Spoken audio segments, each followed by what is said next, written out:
Now, ahead of Chelsea's game at home to Crystal Palace tonight, head coach Mauricio Pochettino has made an honest admission about his ambitions when he took over at the club. He wanted the club to be at the top of the table by now. Reality is 11th place, with almost half as many points as the leaders, Liverpool. This is what he said when asked about where Chelsea were in terms of those original targets.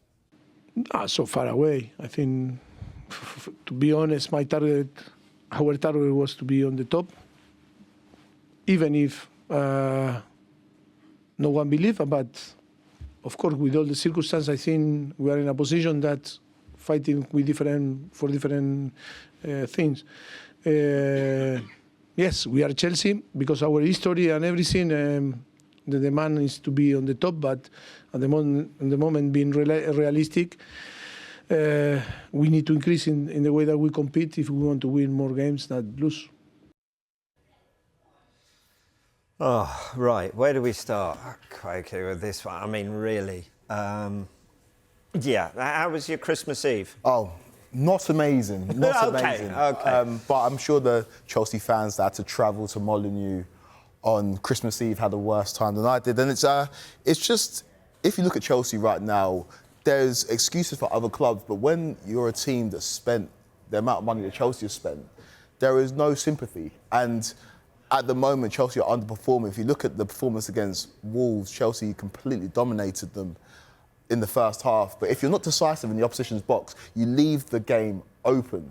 And Pochettino is a great manager, but when he was at Spurs, he had Harry Kane putting the ball in the back of the net. You cannot be a top manager, or you cannot manage a top team in this division if the players are not scoring goals. And you look at it in terms of the teams at the top of the league, whether it's Liverpool, whether it's City, whether it's Arsenal, they've got players who can find the back of the net. With Chelsea, it's been an issue since Diego Costa left the club in 2017, have not been able to find a regular goal scorer. And as a result of that, the games were left open, and you saw it with Wolves in the second half. They started to build confidence as the game progressed, got the goal, and from there Chelsea were chasing it, and you didn't ever expect Chelsea to get back into it.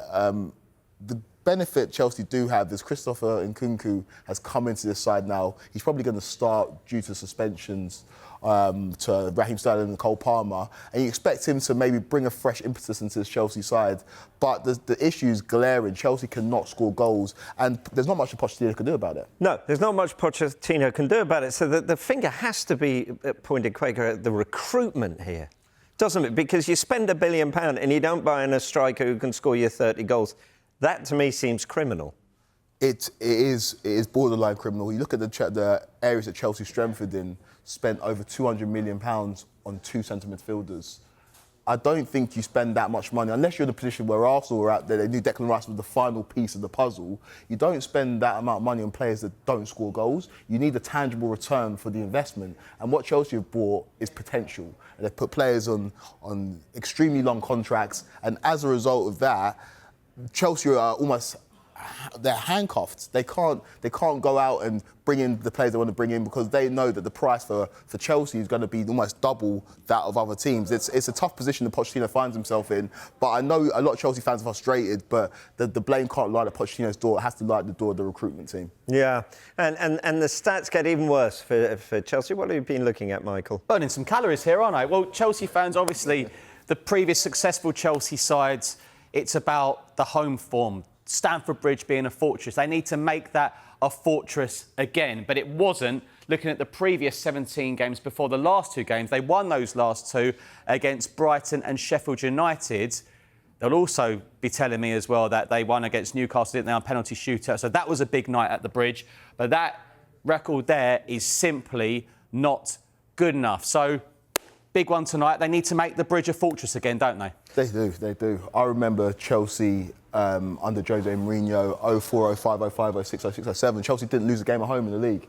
And Stamford Bridge is a place that teams regularly feel that they can come and get 3 points. If you look at a team like Brentford's record when they come to Stamford Bridge, consistently win there year after year. Stamford Bridge is no longer a fortress. Chelsea can't score goals. And for Pochettino, you heard him talk there, he expected the Chelsea team to be challenging. They're far from it. And I think that things need to change drastically before there's big changes made, maybe in the dugout. Yeah, you couldn't even put a barn door in front of the Matthew Harding stand at the moment. They wouldn't seem to hit that one. would they? The problem here, Quaker, is I keep reading about Conor Gallagher having to be sold to raise money to go and get a striker. And if that happened, the atmosphere would change considerably, wouldn't it? It would shift massively. And you can see that there's a conflict there. Pochettino's opted to start Gallagher in almost every game that he's been available. He's worn the captain's armband more than any other Chelsea player this season. The manager's made it perfectly clear what he thinks of the player.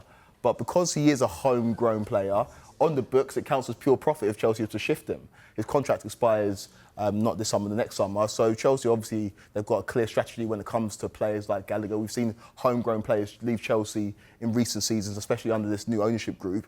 But it's very clear from the manager and it's very clear from fans that Conor Gallagher is a player that understands what it means to be a Chelsea player. And I think if Chelsea were to let him go or he was to leave the club, whether it's permanently or on loan in the January transfer window, the tide will start to turn, not on Pochettino, but on this ownership group that, since taken over, have failed to impress. OK, Michael, let's get to the opponents. Crystal Palace tonight. What are we expecting from them? You just don't know with Crystal Palace. You just don't know because it's been very up and down. They've had some real injuries as well. Michael Elise started the season injured, a player who was potentially on his way to Chelsea in the summer. He stayed. He signed a new contract. I'm sure there'll be interest again in him in the summer because he's a very, very, very talented player.